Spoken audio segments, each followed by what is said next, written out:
Hello guys! Hello, this is for Scorpio. Scorpio, welcome dito sa aking channel, Kapalaran 888 Scorpio. Alamin natin Scorpio kung anong messages, vibration, gabay, energy para sa inyong lahat. So, ito ay para sa lahat ng Scorpio na naghahanap kayo ng mensahe, ng information, kung ano yung mangyayari sa inyo ngayong buwan ng Mayo. So, in general siya, okay? Kumbaga mix siya, love life, family life, money, spiritual, or in general. So ito ay spiritual card. So titingnan natin kung ano yung message sa'yo, Scorpio, ng spirit. Wow, dalawa.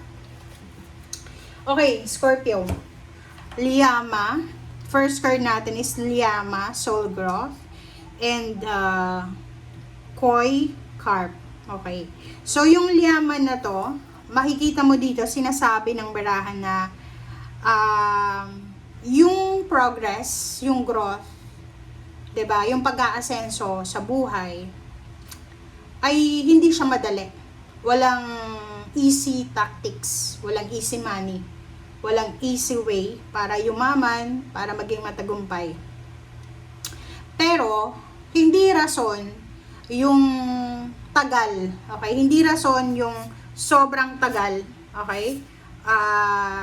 Ng progress para ma-disappoint ka. Kasi eto Scorpio, sinasabi na kailangan mo ng strong faith sa sarili mo, sa Panginoon, sa kung ano yung gusto mo, okay? And trust the process, trust the journey. Never expect, never assume. Kumbaga, less disappointment siya guys. Less disappointments. Para hindi ka ma-disappoint, huwag kang masyadong mag-a-assume or mag-i-expect ng kung ano-ano. Okay? So, yun. Next card natin is Koi Carp. Dito naman is abundance. Wow. Dito sinasabi ng barahan na move with the flow of abundance around and through you. Kumbaga yun, Koi is water sign. So, pag sinabi natin na fish, just go with the flow lang. Parang sinasabi ng baraha. May progress man or wala. May blessing or wala. Scorpio, just go with the flow. Parang ito, have faith. Let go, let God, let it flow. At kung alam mo kung ano yung obligasyon mo sa ngayon, dun ka lang mag-focus. Okay? Mag-focus ka lang sa kung ano yung dapat mong gawin. Huwag kang mag-focus doon sa results or sa outcome kasi talagang may stress ka niyan. Alright, Scorpio, tingnan natin. This is for love life. Love life. Oh, sorry. Okay, love life, balance, belief. Okay, paniniwala, ganun din siya. Oh.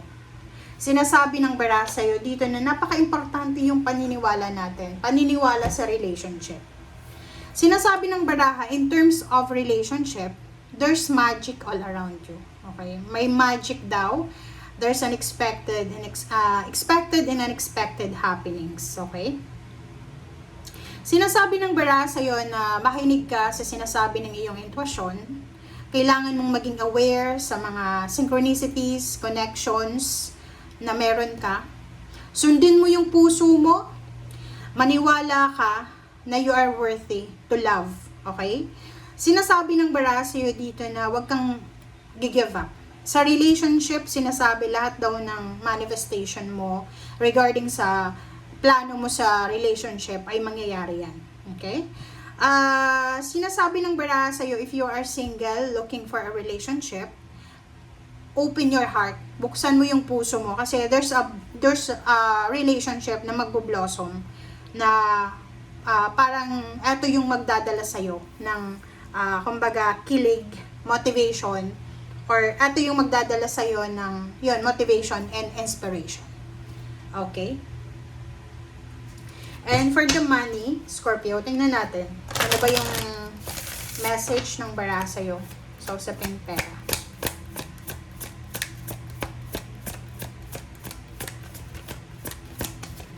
This is money, Scorpio. Wow! Transformation, butterfly.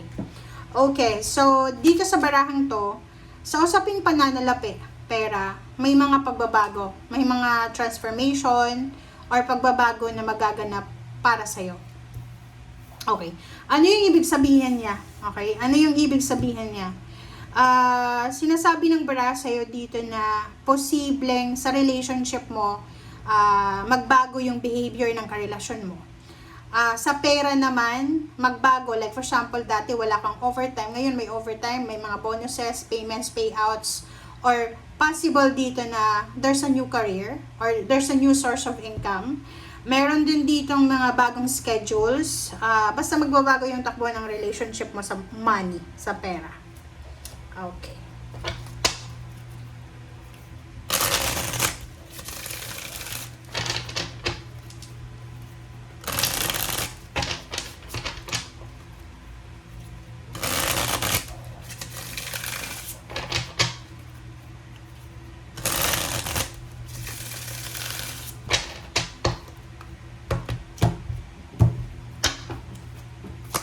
Okay, first card natin sa last deck is Justice, Knight of Pentacles, the Lovers, and then Two of Wands. Okay, so yung 4 cards mo dito, Scorpio, makikita mo na yun, there's a karma coming. So this is contract signing, karmic blessings, karmic justice. There's a documents, papers na kailangan mong pirmahan or ayusin, basahin. Nakikita ko sa'yo dito, yun, Knight of Pentacles. So maybe there's a renewal of contract. Pwedeng marirenew ka ng kontrata mo sa trabaho, or the other way na pwedeng mangyari dyan is posibleng may mga additional source of income ka na darating sa'yo. Another is Lovers. Pwedeng may mga wedding proposal, yun, pipirma ng marriage contract or whatever man. Or yung iba sa inyo dyan, you're between, parang nasa crossroad ka. Parang hindi mo alam kung alin yung bibigyan mo ng focus, if it's the relationship or if it's your job. Parang ganun. Okay, Justice.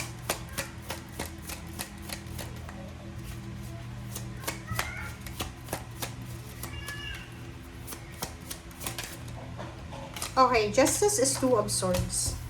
So, yun, parang nakikita ko sa'yo dito sa kontrata to, sa documents. Pwedeng medyo mahihirapan ka sa buwan nito. Like, halimbawa lang na renewal siya ng contract. Magdadalawang isip ka kung magre-renew ka pa ba, mag-stay ka ba or aalis ka na. Parang ganun. Knight of Pentacles. This is money. Incoming money. Source of income. Tingnan natin.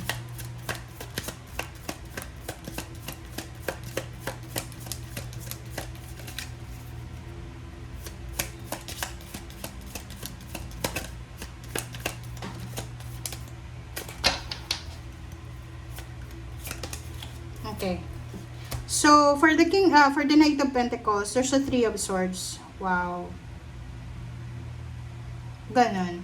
So, pwedeng, ang nakikita natin dito, this is like, ikaw, Scorpio, may trabaho ka ngayon. May trabaho ka ngayon, tapos, posibleng may mag-o-offer sa'yo ng another job. Another source of income.